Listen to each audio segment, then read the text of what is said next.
Hi, Jesse. Well, thank you. I'm Lawrence Griffith. I go by the nickname Larry. I was born and raised in Washington, D.C. I lived in Rochester, New York for 10 years while I went to medical school and did my house staff training. And then I went to Baltimore for 2 years for cardiology training and have stayed in Baltimore as a member of the faculty at Hopkins for all those years. In the family tree, my grandmother was Edith Jefferson Andress Davenport.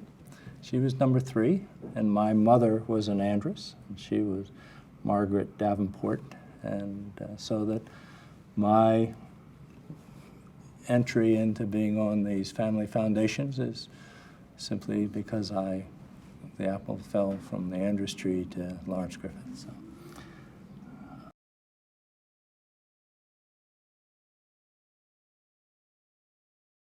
I'm Lawrence Griffith, Larry Griffith.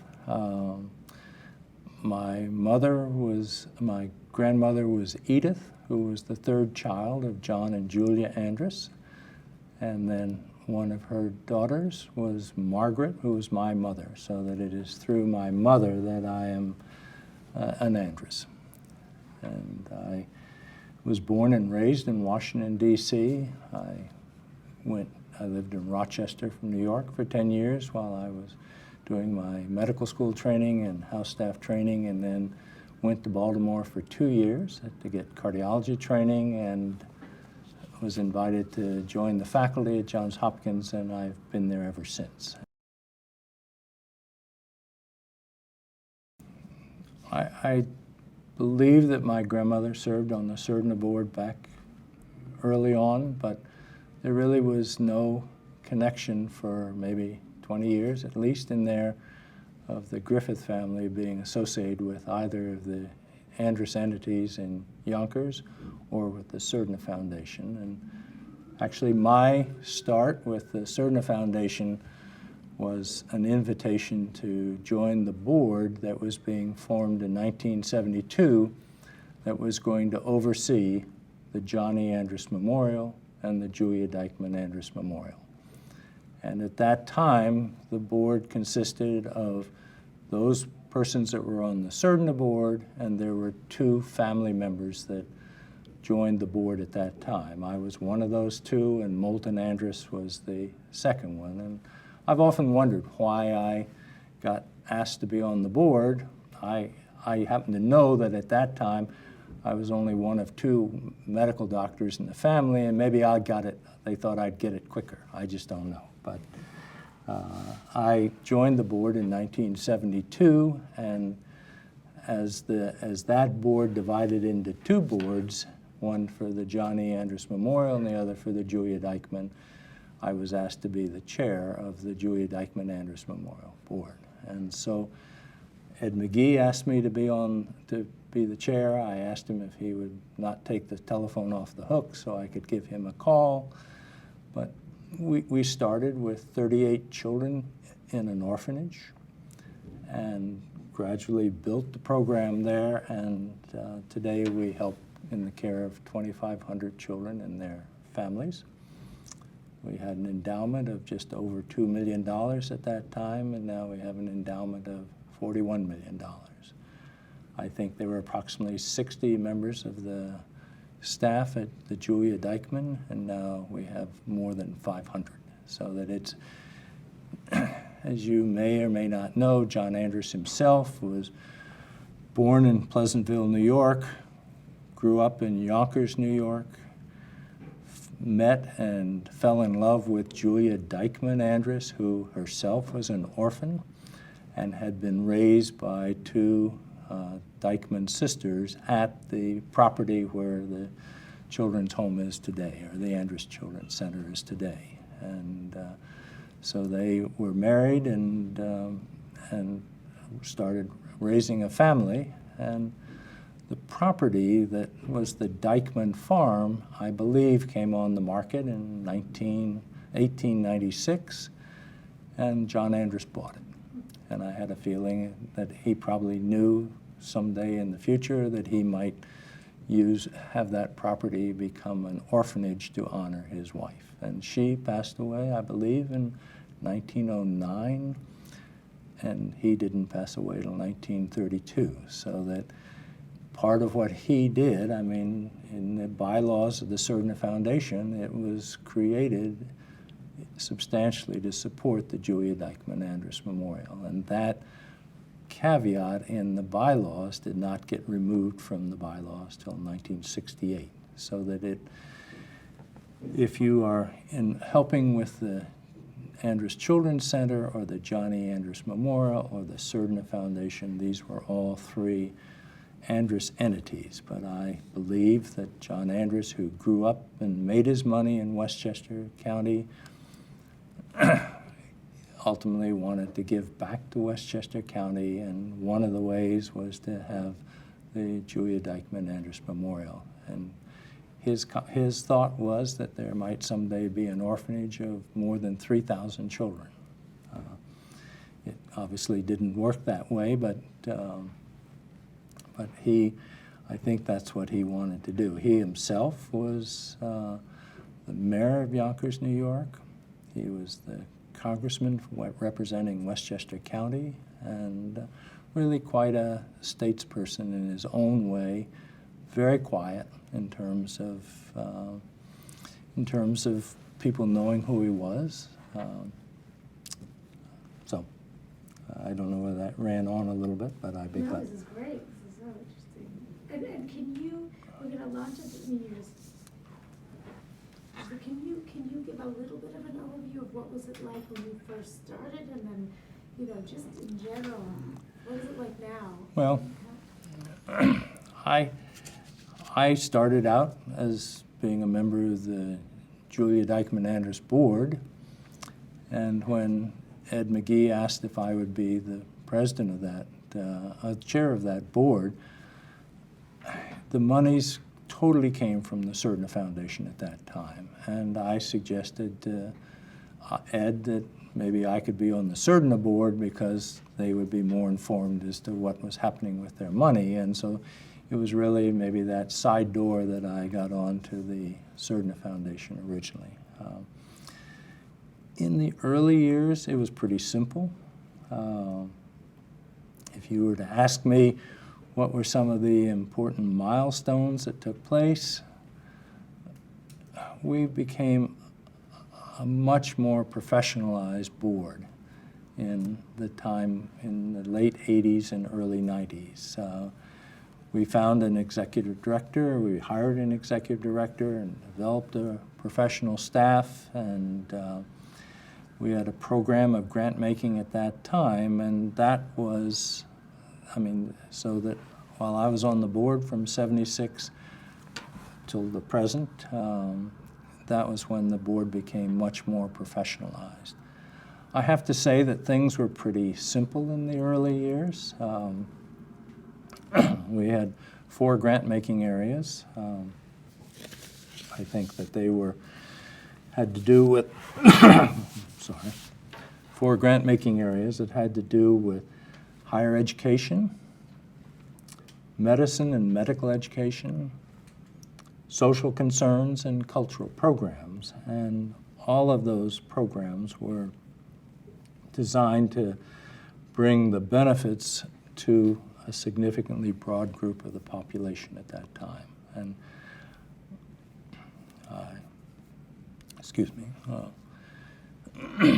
we did transition to a more professional board in the late 80s, but I think that in the beginning, we had grant-making programs that we would meet, come to New York and have a morning meeting and hear about the grants, and then have lunch together, and everybody went home. What was it like in the beginning when you walked in and there was a meeting? What was it like? What was the culture like? There were 5 or 6 of us, that's all. And I forget where the office first was the one where you drive under that big building coming down Park Avenue, and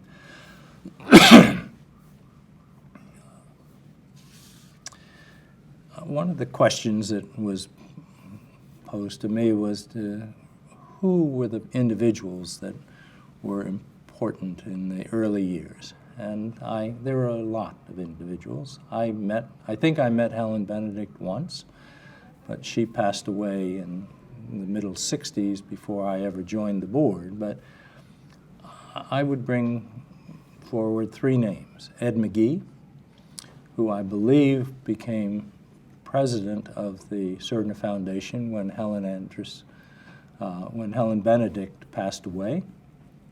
And I think it was under his leadership that formal programs first started.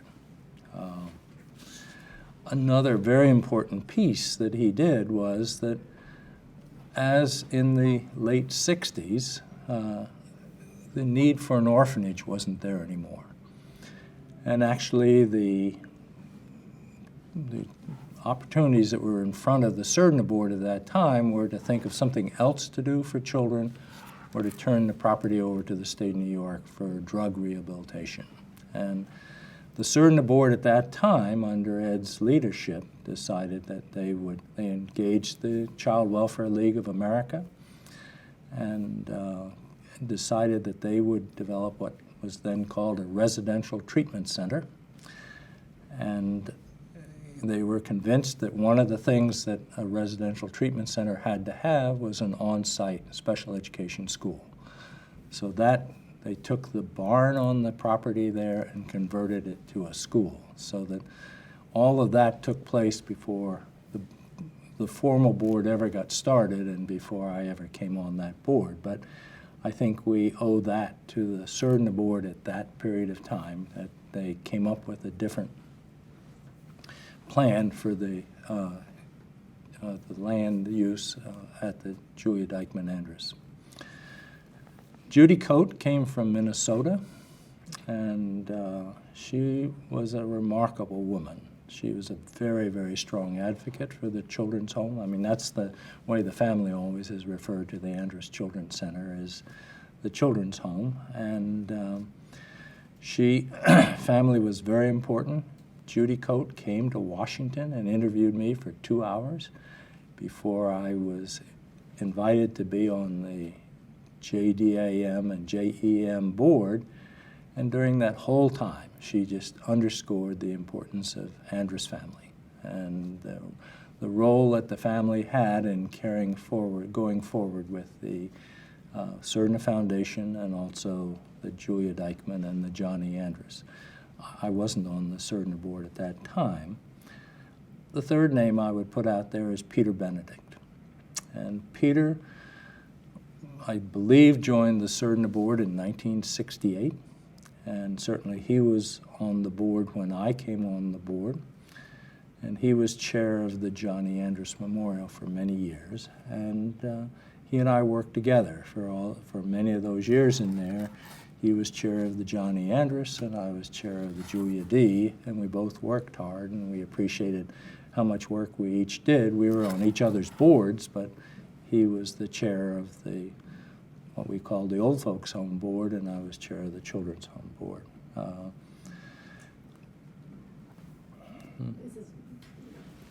Andrus was a major catalyst in changing how the board and the foundation operate. What kind of leader was he? And what was one of your favorite memories of him?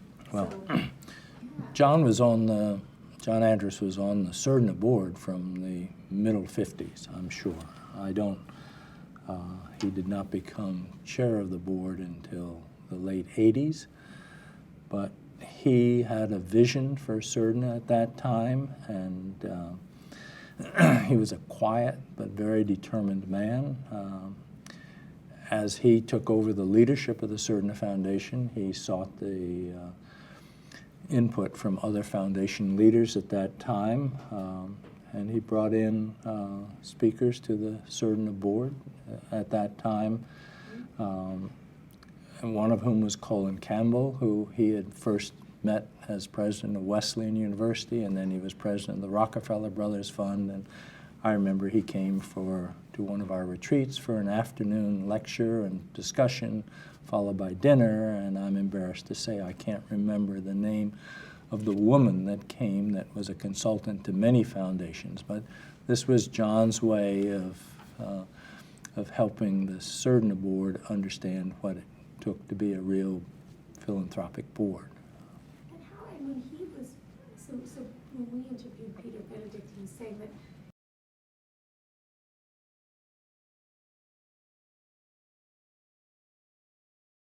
Well, I think it changed when John Andrus came to be chair of the board. Certainly, as members of the Surdna Foundation in the late 70s and early 80s, we were part of the discussion, but we didn't really select the board. There wasn't, we did not select the programs that were supported. And we really didn't have any other staff that did it. I think that Ed came up with some ideas, talking to some of his friends in New York City, perhaps. I just don't know. But when John Andrus came in, the board was empowered. I mean, we all were part of it, and it was really a remarkable time in the beginning.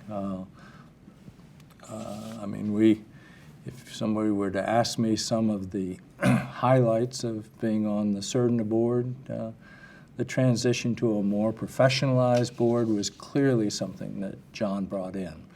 We hired an executive director, Ed Skloot, and in turn hired professional staff, and we had programs. I mean, almost one of the most amazing experiences I had with Surdna was the very first retreat that we had with Surdna. And we selected the area of the environment and the community revitalization, and then we went to a retreat in Tampa. And Ed Skloot found three persons who were specially knowledgeable in those two areas. And the first day had to do with the environment. And these three persons came in, briefly introduced themselves, and then for 2 hours told us all the things that grant making in the environment might entail. And we had a facilitator, and we just had butcher block pages all across the room. After 2 hours, they left. The Surdna board thought about what it was that we wanted to support, and then we invited them back into the room, and they told us what were the high-touch grants that we might make coming out of the gate so that the quality of grant making would begin at that time. And Surdna's interest in transportation, for example, was an area that was underscored as being not an area where philanthropy was engaged. And we went into transportation, and I don't know exactly how much Surdna put into the area, but we were rewarded with the Transportation Act of 1996. I mean, it got passed by Congress, and the next day, the same thing happened with community revitalization. 3 specialists came in, talked about the areas of potential interest for grant making for 2 hours. All the ideas were across on the pages around the room. They left. We chose what we wanted to do with community revitalization. They came back in and again helped us identify grants that were high-quality grants. I have to say that the second retreat that the Surdna went on was one that the ground rules were a little different. The possible program areas had to be spoken to by board members, that you could advocate. And going into that retreat, I think there were 7 areas that might be proposed. People could partner, and 2 people could talk about what they thought was going to be the possible next 2 program areas. And at the end of that retreat, we took a silent vote. And actually, education was the highest priority, but we simply decided we didn't have deep enough pockets to get into the area of education. And in fact, we came up with effective citizenry and also the arts program, and those were built out. If you ask me the next highlight that I could think of, it would be the retreat that Phil Henderson convened when we worked on developing a new mission statement. And that experience and that effort took the Surdna board from one level to a higher level. I mean, it was, we worked hard on what would be the mission statement, but at the end of the day, we did. And I don't know whether anybody has read to you, but I wanted to read to you the mission statement that was finally selected. The Surdna Foundation seeks to foster sustainable communities in the United States, communities guided by principles of social justice and distinguished by healthy environments, strong local economies, and thriving cultures. For over 5 generations, the foundation has been governed largely by descendants of John Andrus and has developed a tradition of innovative service for those in need of help or opportunity. I mean, David Grant, who was a non-family board member at that time, he joked that maybe we spent about an hour per word in that. But I remember whether we wanted to put the words social justice in there, because I don't know that that was part of anybody's mission statement at the time. And I'm not quite sure whether we certainly polled the board and people said, yes, that's for us. And so that those were 3 board retreats that really set the pace for Surdna. I mean, we had a more recent retreat last January in Boca Raton. That was an outstanding retreat, and it was so good that we promised ourselves we'd have another one in 2 years. But the retreat where we went, we developed a mission statement. I mean, I've been on the board for a long time. There was never a time of cohesiveness among the board that was what it was at the end of that retreat. That's amazing. And how do you feel like it's having that cohesiveness has affected the work now? Well, I mean, it gave extra energy to the programs that have been rolled out. You were telling me about someone who came into your office and thanked you. And Oh, well. Can you just make Well, sure we don't forget that? No. I mean, one of the comments that is made from time to time, and I shudder a little bit because they talk about all the grant requests being tracked in a shoebox. And that is true. But that shoebox, unfortunately, represents the level of information technology that was available at the time.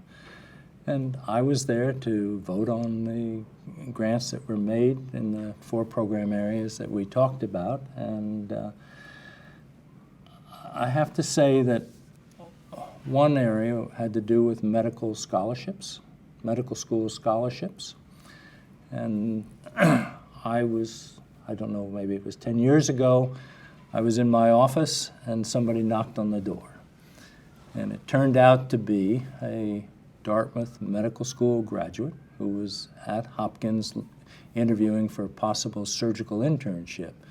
But he was smart enough to put it all together, and he had found out that I was a member of the Surdna board, and he wanted to come introduce himself as a recipient of a 4-year Surdna scholarship at Dartmouth Medical School, and he wanted to thank me. And I mean, that was just marvelous. And there were a number of grants in there, but I have to say that Harvard Medical School has 3 professorships there that are endowed by the Surdna Foundation. The Julia Dykeman Andrus Scholarship was awarded to Judith Folkman, who was then the chief of pediatric surgery at the Boston Children's Hospital. But his research had to do with if tumors begin to grow, they need blood supply. And he began to do research from the perspective of can you inhibit the development of blood flow to new tumors. And angiogenesis is the term that's given for the blood flow that develops for tumors, and he was interested in angiogenesis inhibitors. And He discovered them. They're used today to treat colon cancer, to treat wet macular degeneration.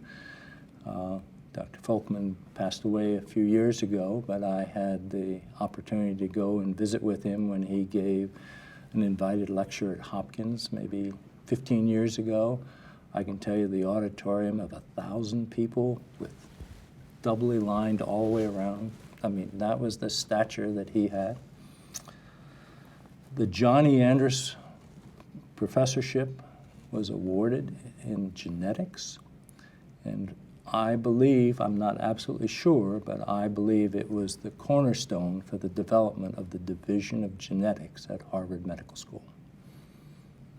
The Helen Andrus Benedict Professorship was awarded to the Department of Surgery, and it funded an opportunity for someone with a background in biomedical engineering at MIT to cross over and be a part of the Department of Surgery at Harvard.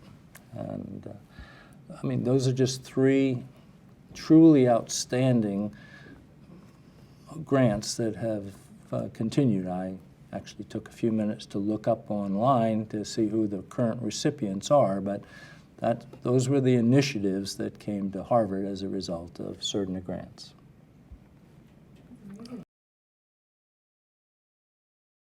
We've had many, many wonderful grants, but I can think of two that were very focused in grant making, and in our terminology were place-based, and one of them was what we called the weak market cities.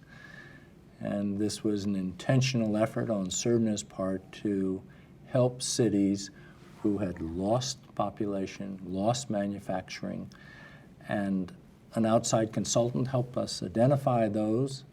One of the cities selected was Baltimore, and because I was there, I was fortunate to watch the program play out at Baltimore. It was a grant of $500,000 a year for 5 years. And the program officer at that time was Kim Burnett, a truly spectacular woman. And she was kind enough to take me along with her when she would come to Baltimore. And I watched her one day with a grant that was a good grant, but hadn't been, and she took it apart, put it back together from 8 to 9 o'clock before she met with 32 different funders in the Baltimore area that had been attracted to the weak market cities. But another grant was the Smart Growth Initiative grant that fell under the environmental program in Hooper Brooks. And there was this concept of smart growth, of not having there be sprawl, and to think of ways that in a statewide situation there could be the element of smart growth could be part of the planning process. And Utah, New Jersey, New Mexico, and Maryland were 4 cities. Each went their own way in terms of how to play out the Smart Growth Initiative. But that was a 5-year program. I don't remember exactly how much was given to each city. There was a funder, a nonprofit that ran each of the states. But one of the things that caught my imagination was that Hooper knew what were the organizations that were needed by these nonprofits to be able to talk about smart growth. And Surdna funded them, and then the different states could go there and get the services. And I remember at one point, somehow they wanted to portray Newark in a 3-dimensional project. Well, we had supported that, and they could go and get the guidance from the nonprofit that Surdna had supported. There were many, many programs there that were truly exemplary, and even now, I mean, just it's spectacular what some of the things that were underscoring, but those were 2 that were earlier on and not part of the current grants that we're making.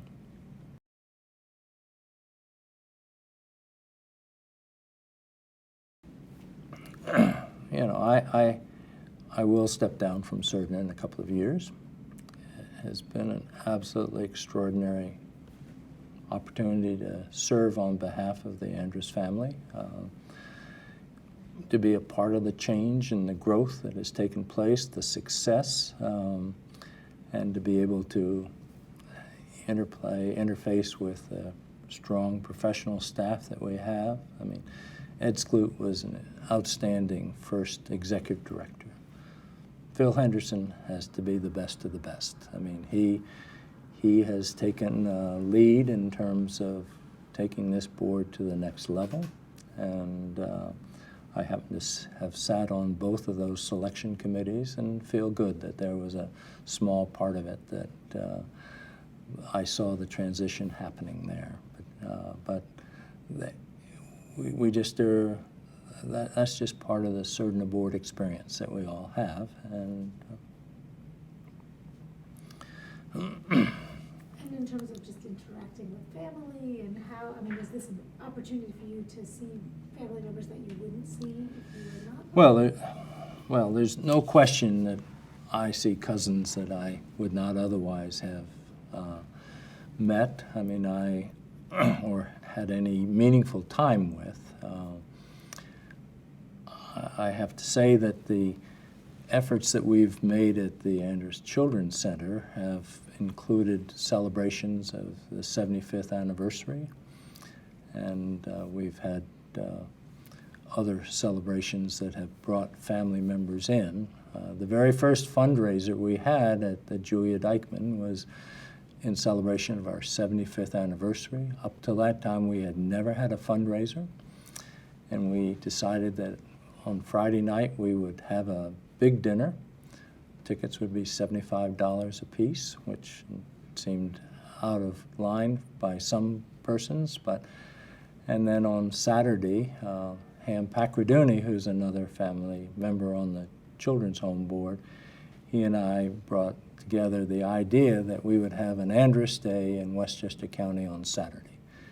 And we rented a bus, and we had 42 members of the family that started off at 8 o'clock in the morning by spending time first at the Andrus Children's Center, and we saw this Orchard School, and then we went up to the new diagnostic building, and then one of the traditions that's part of the Andrus Family Fund is that every director of the Andrus Family Fund has a tree planted at the Children's Center, and there is a bench there that talks about looking back and looking ahead on behalf of the Andrus family, and we had people that came to talk about the Andrus family at that point. We went up to the Johnny Andrus Memorial and had a tour and heard about that.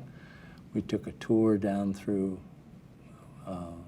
Yonkers to see the mayor's office. The old Andrus home has been torn down, so we didn't have that to go, but one of the things that we were able to find was the home where John E. Andrus I was born in Pleasantville. And we made a trip up there to see that home.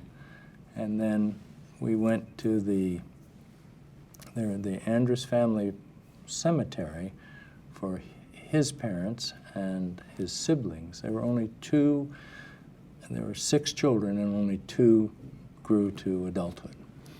And so we went to the plot where the Andrus family plot was there, and then we went up to Kensico as the sun was beginning to set, where John Andrus and Julia Andrus are both are there. And we could walk into the mausoleum there and be a part of that. And then we had a family dinner at the hotel that night. So we had a day that celebrated the Andrus family and its relationship to Westchester. So now that 100th anniversary is coming up, how do you, what are some of the things that you're the most proud of, or things that you think would be important to take stock in now? Well, I think 100 is you're entitled to look back and look ahead at that time.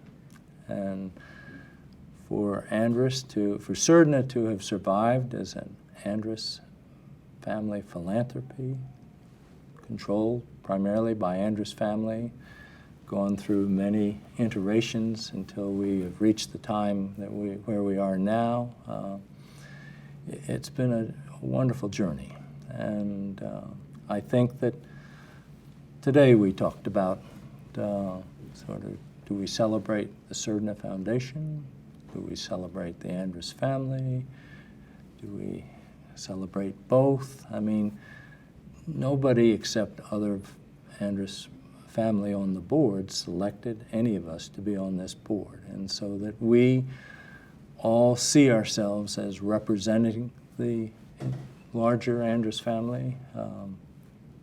But I mean, and so that of a group of Andrus family members, there's probably no group that is that probably represents the family, might speak on behalf of the family, but to acknowledge that we are 100 years old is really something. And for and it seems like with the mission statement and that things are continuing and come together and it's in a good place.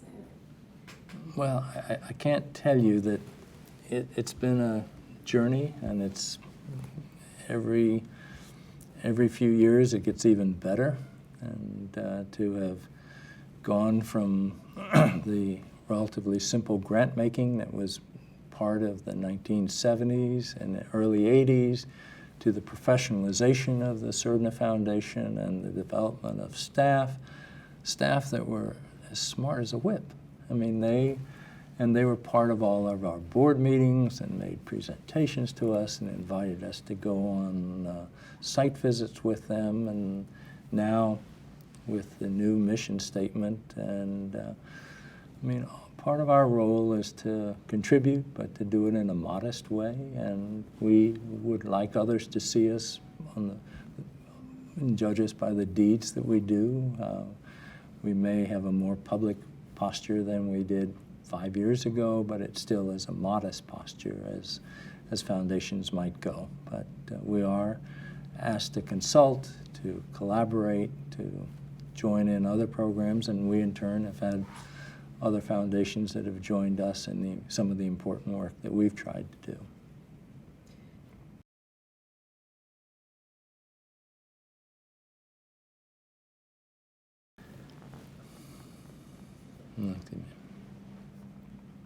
I think that all of the family that had been on the Surdna board wanted to be the best that it could be. They welcomed change. They welcomed growth. We could quietly acknowledge some of the successes that we had and realize that we could do even better.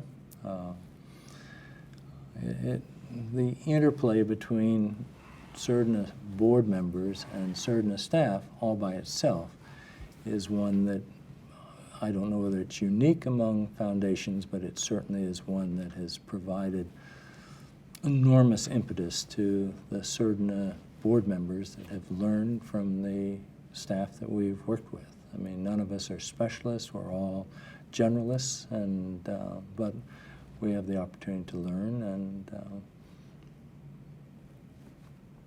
now, I don't know if you want to talk about this, it might be sort of a good lead in terms of what were some of the obstacles to making it happen and how they were overcome. You talked about the transition to homes. I don't really want to go there. Okay. I don't want to go there. I mean, I've been fortunate to be on the Surdna board for a long time. I've been fortunate to be a part of the growth of the Julia Dykeman Andrus Memorial. My family has been had an opportunity. My oldest son, Cameron, was on the very first Andrus Family Fund board and actually was the first chair of that board. As they were, I mean, that was a program that came out of a Surdna retreat in Ojai, California. How could we get more of the family involved? And Edie Thorpe she took over as chair of the Andrus Family Philanthropy Committee, and Sam Thorpe, Larry Griffith, Peter Benedict, and Edie Thorpe. And we could not get off a conference call without setting the next date. We had 17 conference calls as we planned what's now known as the Andrus Family Fund and other ways to bring family into the two entities up in Westchester County. We gave them money, $2 million to begin with, but then quickly $4 million, write your bylaws, choose your grant areas, and get started. And Steve Kelban was recruited to be the first head of the Andrus Family Fund, and and in the beginning, the intent was to have it as far removed from Surdna as it could be. It was going to be its own thing. It was a sub-fund of Surdna, but we wanted the next generation to be not confined or influenced unduly by the Surdna board, and that was how it started. My daughter Melinda was on the board of the Julia Dykeman Andrus Memorial for about 1.5 years, and then she realized she couldn't contribute the amount of effort that was needed to be a board member, and she stepped down.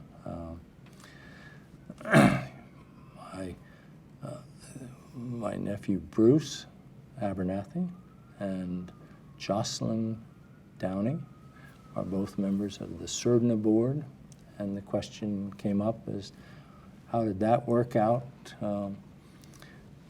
The family of Ernest and Margaret Griffith have had a family retreat every 4 years, and 1 year ago we had our 5th retreat.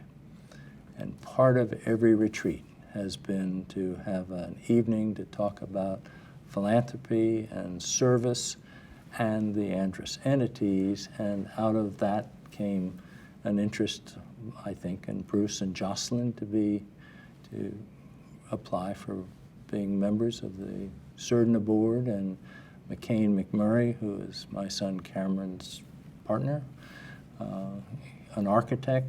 I said, McCain, go for the Johnny Andrus Memorial, and he did, and he's the chair now, and with major responsibilities as that plays out. But there was within the Edith and Frederick Davenport family and my parents, Ernest and Margaret Griffith, and I think with their children, service was part of how we grew up, and those were the aspects of family that we hoped would be there for our own children, and I think they have been. And I think there are other things that they do, but they have touched either the Children's Home or the Johnny Andrus Memorial or the Surdna Foundation. And in terms of looking forward for Surdna, what are some of the things you hope continue? You're touching on some of the values of service. Well, I cannot overstate the privilege of being a member of any of these 3 boards. It is such an opportunity to act on behalf of the family, to be in a position to hear about and approve grants at the Surdna level that have gone to so many different nonprofits and organizations and across the country. And I think that this, if presented in that way, family members in general, not just my family, but in general, will be attracted to the idea of being members of the Surdna board or serving on the Julia Dykeman Andrus Memorial. I mean, as you may have heard the story, Julia was an orphan whose father had preceded from Switzerland, whose father had preceded her to the United States, And she came with her mother, and for some reason went to the White House that still stands on the Julia Dykeman Andrews property. And Julia was left behind while her mother went south to look for her father and never came back. So that Julia was an orphan from age 4, being raised in the building where all the offices of the Andrews Children's Center now are. And very, very modest background, but met and married a man that became extraordinarily wealthy. I mean, John Andrews wasn't an expert in equities or in timber. I mean, his style of investment was to find somebody that was very good in that area and would partner with them. And so that the timber that came from California, he partnered with T.B. Walker, who is the Walker of the Walker Museum in Minneapolis now, and they set out to buy 1 million acres of timber. The John Andrews with counsel was on the ground floor of IBM, Singer Sewing Machine, major corporations. I mean, somebody may have told you the story about his getting started. He left Wesleyan, he graduated from Wesleyan and was a teacher. And for some reason, he heard that a man by the name of John Rockefeller was looking to build a refinery along the East Coast. And he was industrious enough that he surveyed the entire East Coast and realized there was only one tract of land that would be suitable for the building of a refinery. And he took a lease on that property. And he walked into John Rockefeller's office in New York City and said, "I think I have the land you're looking for." And it turned out that it was the land that he was looking for, and he took the property and divided it into parcels A, B, and C, and he sold Mr. Rockefeller A and C. And Rockefeller offered him some money. He said, "No, I want stock in your new corporation called Standard Oil of New Jersey."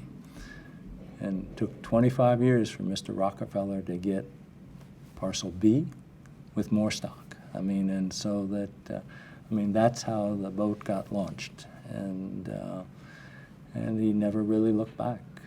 He was I don't know where his office was. I think it was at Manufacturers Hanover Trust Company. He had an office there, but he used to ride the subway from Yonkers into New York. He never had a driver the whole time. And that was the title of the millionaire strap hanger of the book that was written about him. So. Should we pause for a moment? This might be a new record for the number of sirens. I mean, at one point, he was the 6th largest stockholder in Standard Oil, New Jersey. I mean, he was... Do you want to talk about the peptidoids a little bit? No, I don't know much about him. Mark has done that one. Yeah. We have certainly have that covered, but are there any other family stories that just kind of... You might talk about the invention of the Consinities, Larry. Do you have a good story about the Consinities, the early ones? Well, yes, I'll have to think about it, but I can be glad to give that a go. Helen Andrus Benedict had the idea of having the first Consinity. And what she did was that she rented the space on the USS United States and invited the 3rd generation, which was my parents' generation, and all, I think there were 17 persons that went on that trip for a week, and they had a marvelous time. And then it was such a good time that they decided they should repeat it. And the next 2 Consinities took place at Tanque Verde in Arizona. And I don't know exactly how many people came, but it might have been 70 to 90 the next time. And then we outgrew Tanque Verde. And I think that the last one at Grandview Lodge had 189 family members that came. I mean, the Coate family are the owners and managers of Grandview Lodge, and they were just wonderful. They made it happen, and we had good space for everybody. And What, just for somebody who doesn't really know what it is, what is it? What is it's a gathering of the family and the in-laws. And so that it started from 17. I went to the one in 1973 at Tanque Verde. I went to the one in 1979, and I think there might have been, the one in 79 might have had 100 family members, and then the one in the middle 80s was, I think that, I don't remember exactly who organized it, but I think that it was, Edie certainly was one of the, Edie Thorpe was one of the persons that organized that, and then the last one was organized by Josie Lohman and my son Cameron. And I'm blocking on the third person right now. I'm so sorry for that third person, but it was an enormous amount of work, and I think that that's what has deterred ever having another one. And because it just was so much effort to make it work and to have it be a happy occasion. But and I mean, one of the things that at the very last one, you I'm sure have heard about the bets that are sponsored by the Andrews Family Fund. We had persons that got up and talked about the bets that they had, and I would underscore Wadsworth Williams from California, who as a young man wanted to buy musical instruments for a shelter or an area in Los Angeles to be able to start music there. And by the time he was in his second year, he developed an orchestra and became the conductor of it. And it grew even more, and I'm sure that the next bit of growth came out of his own pocket. But all this before he went off to college. And so he got up to talk about that experience and as an opportunity that would not have come to mind or been available had there not been the plan that was there for the bets. And in the beginning, it was an idea of the first Andrews Family Fund members, and they were the consultants, I believe.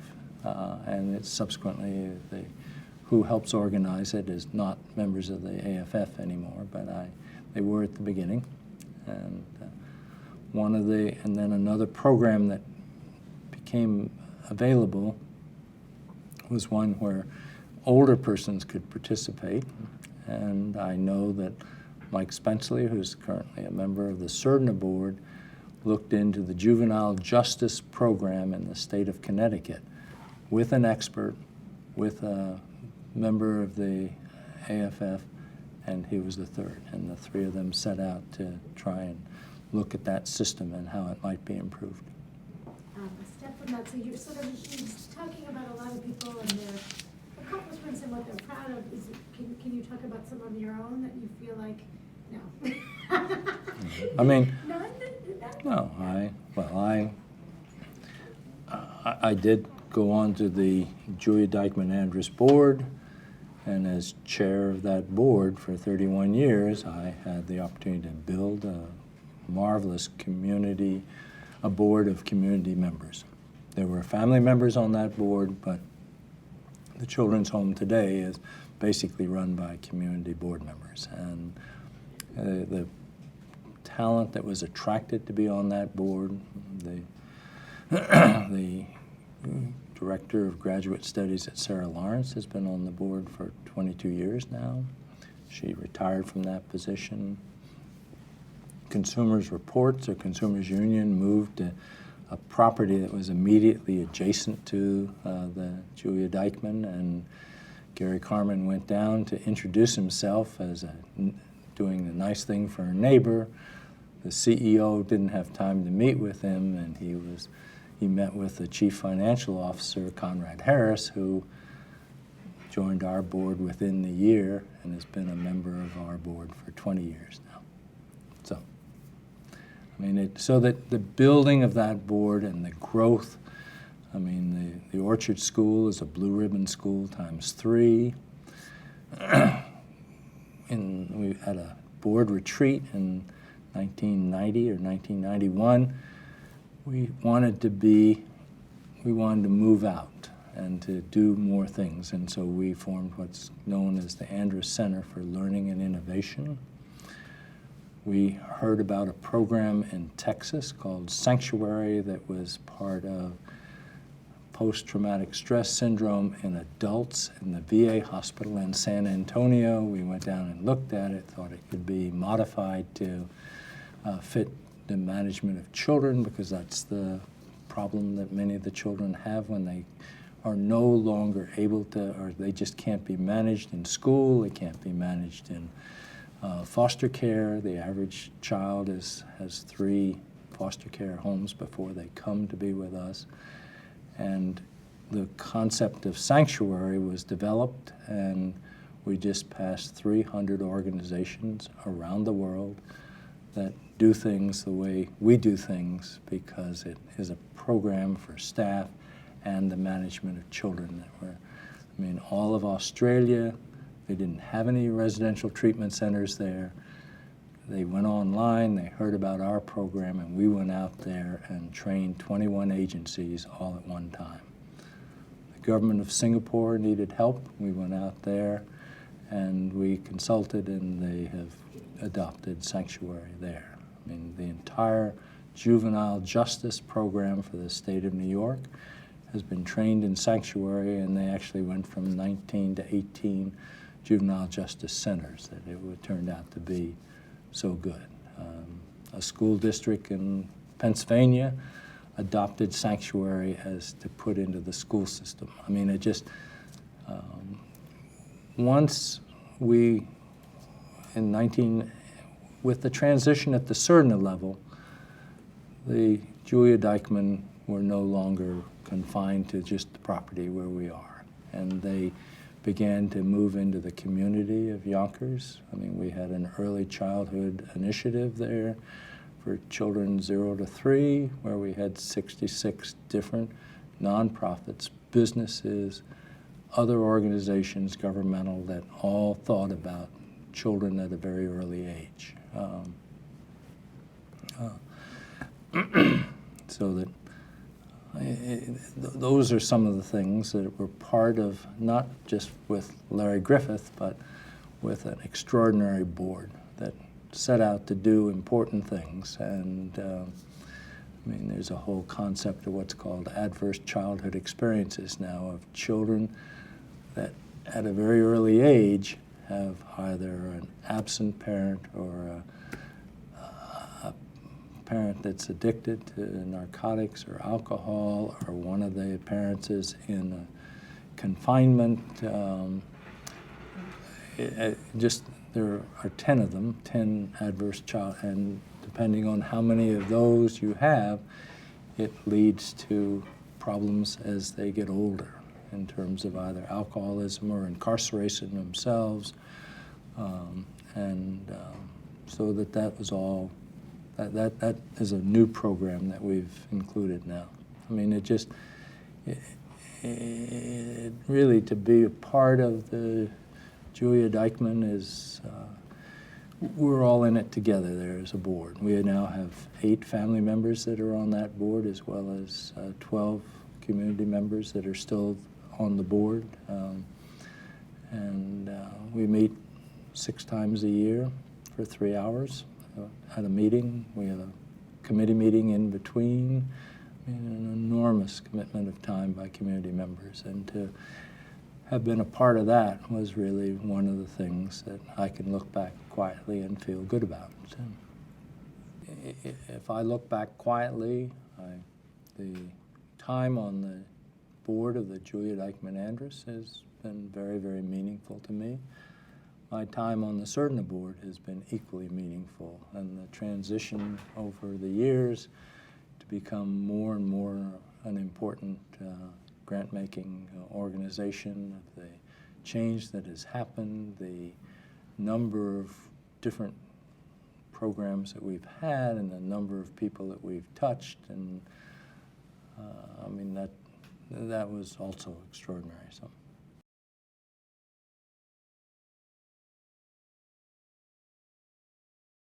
If I had a regret, it would be that not enough family members know what Surdna does. not enough family members have even visited the Julia Dyckman Andrus Memorial or the Andrus on Hudson, which is the name of the old folks' home. I mean, it just, I think that clearly we're trying to be more welcoming, more inclusive, that they are part of emails that update things going on at the children's home.